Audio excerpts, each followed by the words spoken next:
మనుషులు షాక్లో ఉంటే వాళ్ళ అలవాట్లు పద్ధతులు అన్నీ మారిపోతాయి. నేను కూడా అంతకుముందు ఇలాగే పిచ్చి పిచ్చిగా ప్రవర్తించలేదా ఏంటి? అలాగే వీడు చేస్తున్నాడేమో. వాడు కోలుకునే కొద్దీ అన్నీ మారిపోతాయి. అప్పటి వరకు వాడికి ఇష్టమైనట్టు తిననివ్వండి, నచ్చినట్టు ఉండనివ్వండి. నువ్వు తినరా.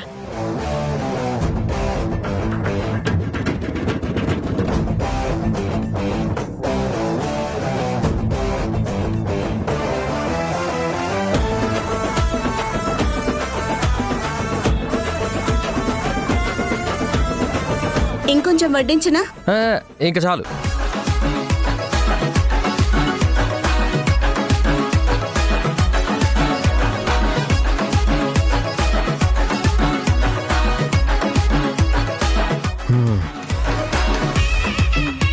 అమ్మా, మొత్తం మీద పచ్చళ్ళతో బ్రహ్మాండంగా ఉంది భోజనం.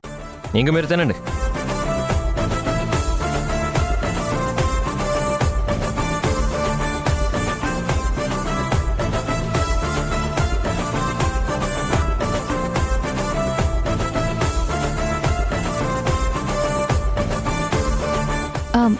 అత్తయ్య, మీరు భోజనం చేయరా? నేనేం చిన్నపిల్లని కాదు, నాకు ఎప్పుడు తినాలో తెలుసు. యష్కి యాక్సిడెంట్ అయిన తర్వాత తను కోలుకునే వరకు వాడిని కంటికి రెప్పలా చూసుకునే బాధ్యత మన ఇద్దరి మీద ఉంది. ఈ సమయంలో నా పంతం ముఖ్యం కాదని నీతో అవసరానికి మాట్లాడుతున్నాను. నువ్వు అదే అలుసుగా తీసుకొని మళ్ళీ మాటలు కలపాలని చూడకు. నేను నిన్ను క్షమించలేదు. నిన్ను ఎదురు పడొద్దు అని ఈ పరిస్థితిలో నేను ఆ మాట చెప్పలేను. అవసరం ఉన్నంతవరకే మాట్లాడు.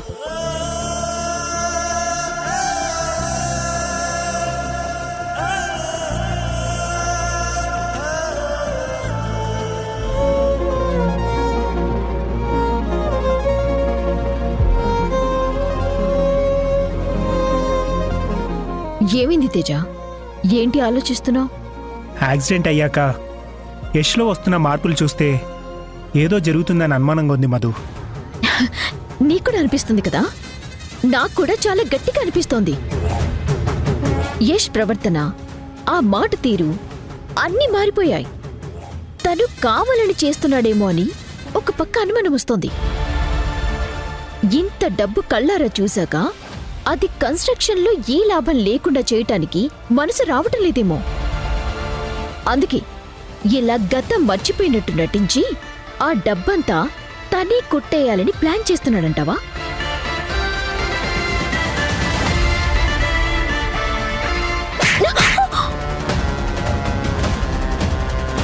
నేను అనుమానంగా ఉందని చెప్పింది యష్ మీద కాదు, ఈ ఇంట్లో మళ్ళీ ఏం జరుగుతుందో అన్న భయంతో. నాన్న చావు వార్త నుంచే ఇంకా ఎవరు బయటికి రాలేదు. ఈలోపే యష్కి యాక్సిడెంట్ అవడం ఏంటి? అమ్మ ఉన్న కండిషన్లో తను ఇవన్నీ ఎలా తట్టుకుంటుంది? అసలే సింధుతో మాట్లాడట్లేదు.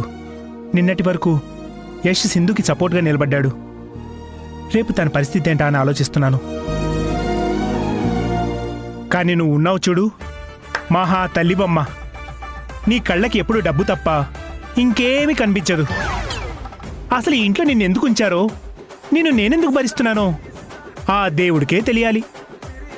అంతా నా కర్మ. నేను చెప్పే మాటలు నీ చెవికి ఎప్పుడెక్కాలే? మీ నాన్న చావు మీద నాకు అనుమానంగా ఉందని ఆ విషయం నీతో చెప్పినప్పుడు కూడా నా చెంప మీద కొట్టి నా నోరే మోయించావు. ఆ సింధు నా జీవితం మీద కొట్టి నీతో కాపురం చేసేలా చేసింది. మా మావయ్యని నాకు దూరం చేసి నా రెక్కలు తెగ్గొట్టి ఈ ఇల్లు తప్ప వీరి ప్రపంచం లేకుండా చేసింది. దాన్ని నేను వదిలిపెట్టను. ప్రస్తుతానికి నాకున్నవి అనుమానాలు మాత్రమే.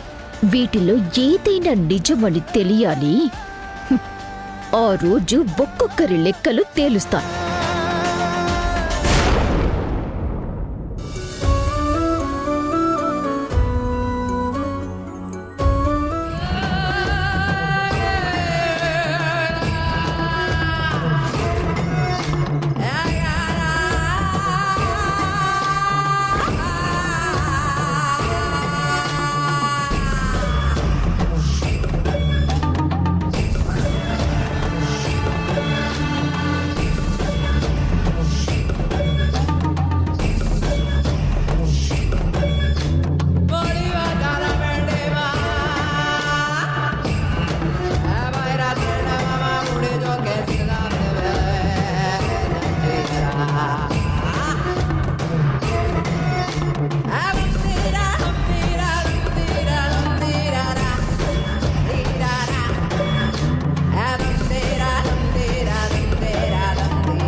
నీకే ఆఫీస్ నుంచి కాల్ వస్తున్నట్టుంది, మాట్లాడు.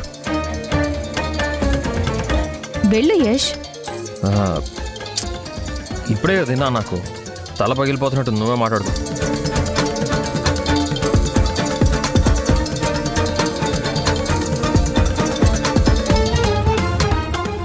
Hello, good morning madam. Sir లేరా?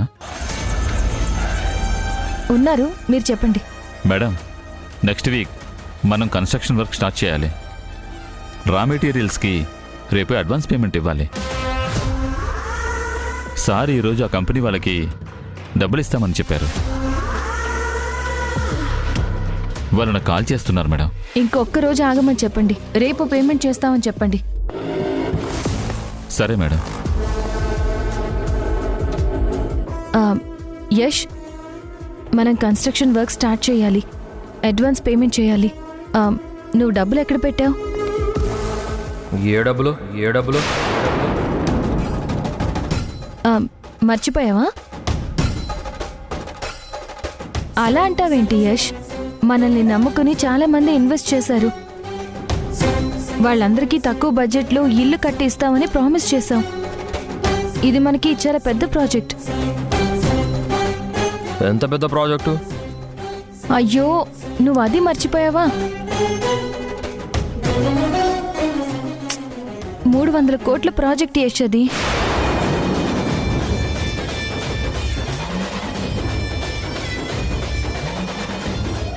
అడ్వాన్స్ పేమెంట్గా 50 కోట్ల వరకు మనం అడ్వాన్స్లు ఇవ్వాలి. నీకు యాక్సిడెంట్ అవ్వకముందు ఆ డబ్బుని ఎక్కడో సేఫ్గా దాచాను అని అన్నావు. ఎక్కడ దాచావు యష్? కాస్త గుర్తు తెచ్చుకో.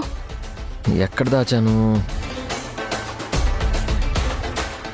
అంత డబ్బా?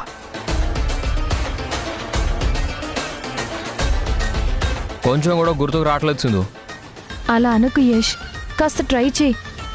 అవి డబ్బులు మాత్రమే కాదు, సొంత ఇంటి కోసం చాలా మంది కన్న కలలు. దీనికోసం బంగారం తాకట్టు పెట్టిన వాళ్ళు ఉన్నారు, రిటైర్మెంట్ డబ్బులు ఇచ్చిన వాళ్ళు ఉన్నారు. అప్పటి వరకు కూడబెట్టుకున్న సేవింగ్స్ అన్నీ మనల్ని నమ్మి ఇచ్చారు యష్. ఈ ప్రాజెక్టు మనం తొందరగా మొదలు పెట్టాలి. ఆపు సింధు.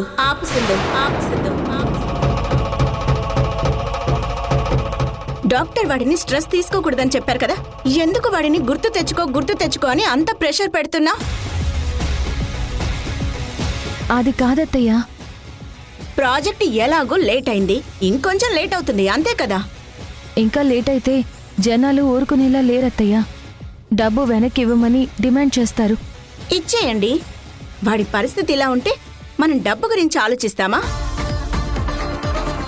విషయం డబ్బు గురించి కాదత్తయ్యా, వాళ్ళంతా మన మీద పెట్టుకున్న నమ్మకం గురించి. మావయ్య, యష్ దీనికోసం ఎంత కష్టపడ్డారో అదంతా వృధా అయిపోతుంది అత్తయ్య. ఆ ప్రాజెక్టు కాకపోతే ఇంకో ప్రాజెక్ట్ వస్తుంది, ఈ రోజు కాకపోతే రేపు మళ్ళీ అందరి నమ్మకాన్ని సంపాదించుకుంటాం. కానీ ఆరోగ్యాన్ని సంపాదించుకోగలమా? దాన్ని మనమే కాపాడుకోవాలి. ఇప్పుడు వాడి మీద ఒత్తిడి తెచ్చే ఎలాంటి పనులు నువ్వు చెయ్యకు. ఏది గుర్తులేక ఒక పక్కన వాడు ఇబ్బంది పడుతుంటే పైనుంచి వాళ్ళు బంగారం పెట్టారు, వీళ్ళు డబ్బులు పెట్టారు, ఇవా నువ్వు మాట్లాడాల్సిన మాటలు? నువ్వు చేయగలిగినంత వరకు చెయ్యి, లేదా వదిలే. అంతేకాని వాణ్ణి ఇబ్బంది పెట్టకు. యష్ కంటే ఇప్పుడు నాకు ఏది ముఖ్యం కాదు. అది నీకు కూడా అయితే బాగుంటుంది. రే, టాబ్లెట్స్ అన్నీ వేసుకున్నావా? వేసుకున్నాను.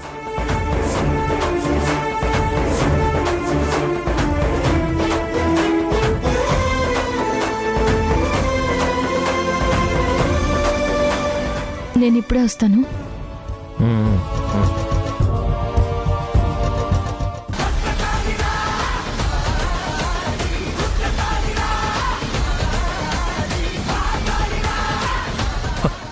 అబ్బబ్బబ్బబ్బబ్బా, ఒరే ఏషియా, ఏందిరా నీ జిందగీ? అబ్బా, కలేజా ఉంటే గా పైసలతో ఎన్ని బెట్టింగ్లు ఆడొచ్చురా భయ్. డబల్ ట్రిపుల్ చేసి వాడదోవచ్చు.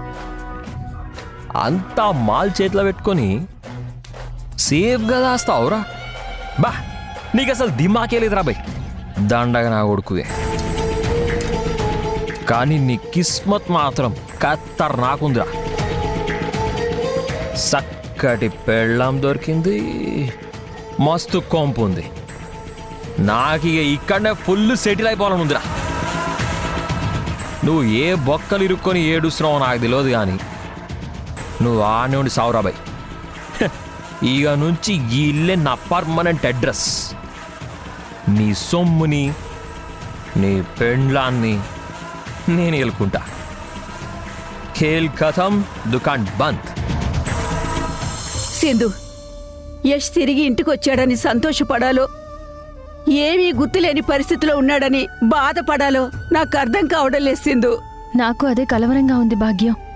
తను పక్కనే ఉన్నా ఏదో తెలియని దిగులు, చేతులు కాళ్ళు వణుకుతున్నాయి. ఏదో జరుగుతున్నట్టు దిగులుగా ఉంది. ఎందుకో తెలియదు భాగ్యం. యష్ ఇంకా ప్రమాదంలోనే ఉన్నట్టు నాకు చాలా భయంగా ఉంది.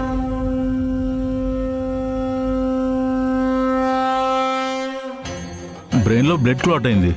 ఇతనికి వెంటనే సర్జరీ చేయాలి. ఇంకా వివరాలు తెలియకపోవడం ఏంటి? ఎవరు తన కోసం ఎంక్వైరీకి రాలేదు సార్. 2 రోజులు చూడండి, లేదా గవర్నమెంట్ హాస్పిటల్కి షిఫ్ట్ చేయండి. మనం రిస్క్ తీసుకోవద్దు, ఓకేనా? ఇతనికి సంబంధించిన వాళ్ళకి తను ప్రమాదంలో ఉన్నాడని తెలిస్తే బావుండు.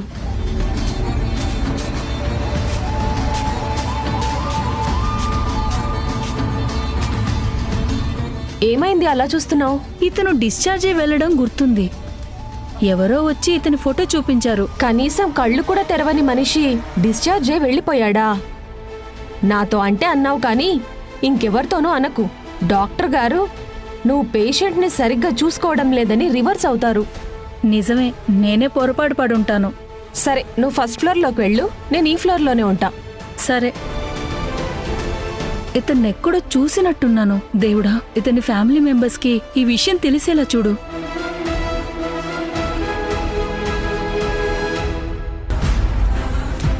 మనకి జరిగిన అనుభవాలు మనలో భయాందోళనలు కలిగిస్తున్నాయి. యష్ నీ కళ్ళ ముందే క్షేమంగా ఉన్నాడు. తొందరలోనే అన్నీ గుర్తొస్తాయి. నువ్వు స్థిమితంగా ఉండు. ఎలా భాగ్యం? మన ప్రాజెక్ట్ మొదలవ్వాలంటే రేపటిలోపు అడ్వాన్స్ పేమెంట్ చెయ్యాలి. డబ్బులు ఎలా కట్టాలో అర్థం కావడం లేదు. ఒకప్పుడు నా భర్తకి, కుటుంబానికి, బిడ్డలకి దూరం అయినప్పుడు జీవితం కదలనట్టు ఎలా అనిపించిందో ఇప్పుడు అలాగే ఉంది భాగ్యం. దిక్కుతోచని పరిస్థితి, దిశలేని ప్రయాణం, ఎటు అడుగు వెయ్యాలో తెలియడం లేదు.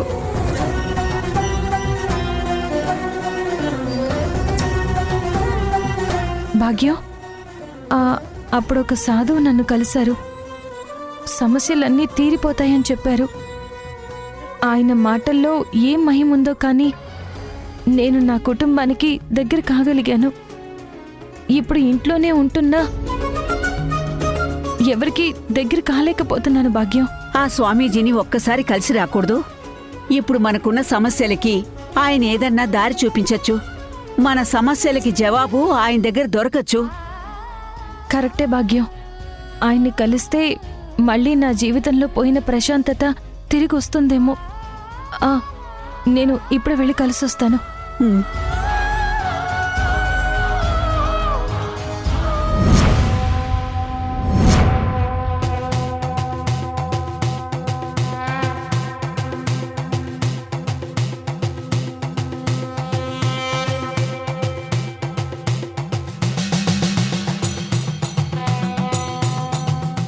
నీ ప్రశ్నలకి సమాధానాలు వెతుక్కుంటూ ఇంత దూరం వచ్చావా?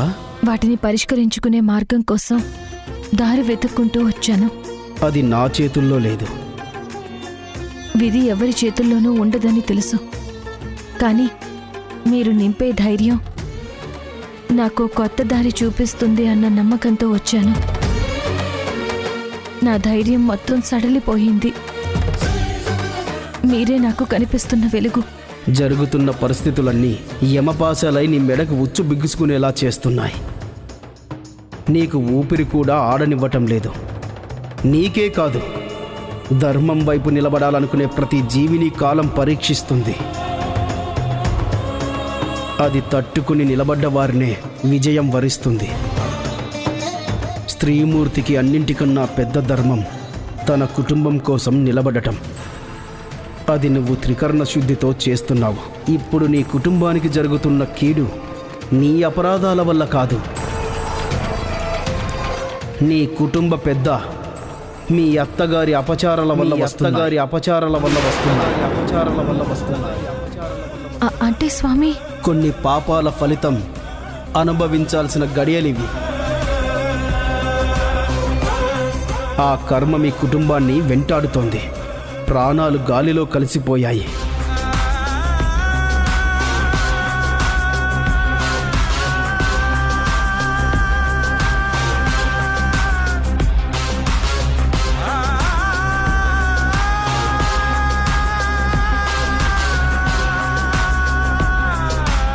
పెద్దల నుంచి పిల్లల వరకు నిన్ను బాధ పెడుతూనే ఉంటారు.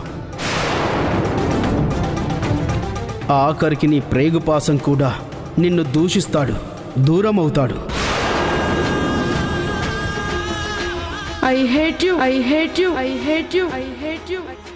వీటికి ఆన్సర్ చెప్పే వరకు నేను నీతో మాట్లాడను. I hate you. అసలు ప్రమాదం నువ్వు ఊహించిన దానికంటే చాలా పెద్దది. సాయం కోసం ఎదురు చూస్తున్న పిలుపులు నీకు వినపడవు. నీ పక్కన జరుగుతున్న మోసాన్ని నువ్వు కనిపెట్టలేనంతగా ఒక మాయ నిన్ను కమ్మేస్తుంది.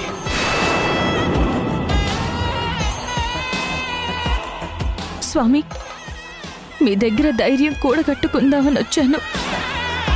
మీరు చెప్పేవి వింటుంటే నాకు ఎదురయ్యే పరిస్థితులు నేను ఎదుర్కోగలనా అని అనిపిస్తుంది. నా కుటుంబాన్ని నేను ఎలా కాపాడుకోవాలి? నీ మొండితనమే మీకు శ్రీరామ రక్ష. కాపాడుకుంటావు.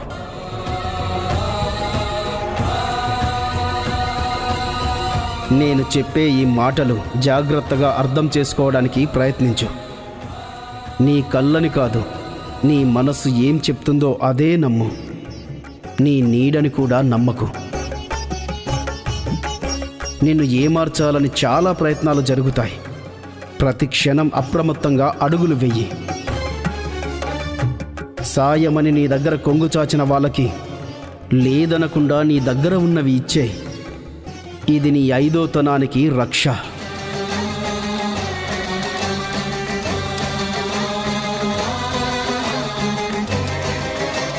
ఆ శివయ్య ఆశీర్వాదం నీకు ఎల్లప్పుడూ ఉంటుంది. లేదంటే నీ అడుగు ఇక్కడ వరకు పడదు. ధైర్యంగా వెళ్ళు.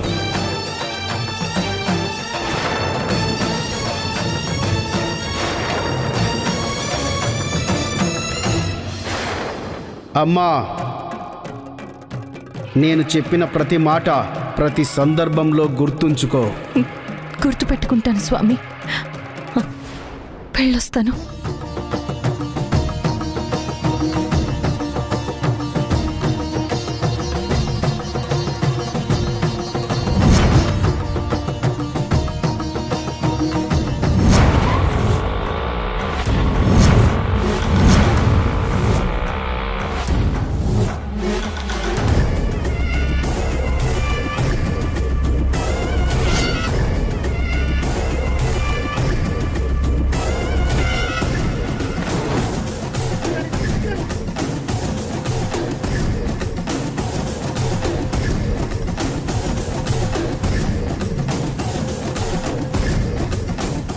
ఆ కాశీగడి ఏమైనా ఉండది? అవునమ్మా, ఆ యాదగిరి ఈ హాస్పిటల్లోనే అన్నం చూసిరానని చెప్పిండు. పాండ్రి, ఏయ్ మలేశం, నువ్వు ఏడ్నే ఉండు, వాడి సంగతి చూసొస్తా.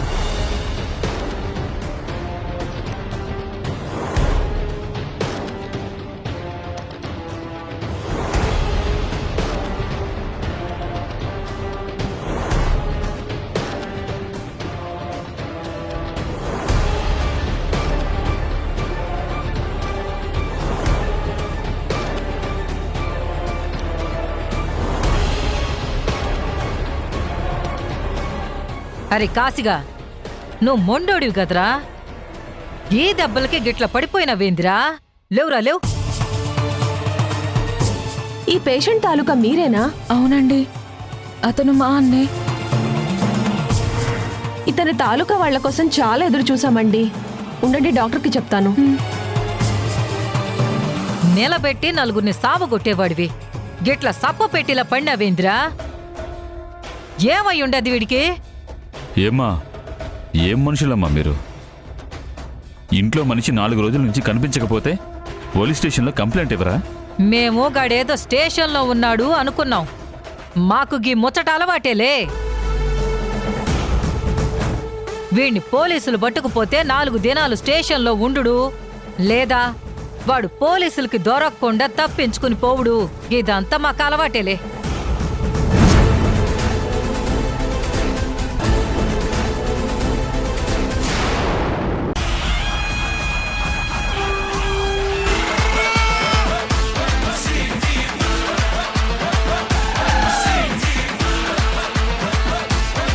ఆడెవడితో పెట్టుకున్నాడో తెలుసా? ఓబుల్ రెడ్డితో. ధూల్పేటలో ఆడికి తెలియకుండా రూపాయి కూడా అప్పు పుట్టదు. తండాల వ్యాపారంలో రాజాడు.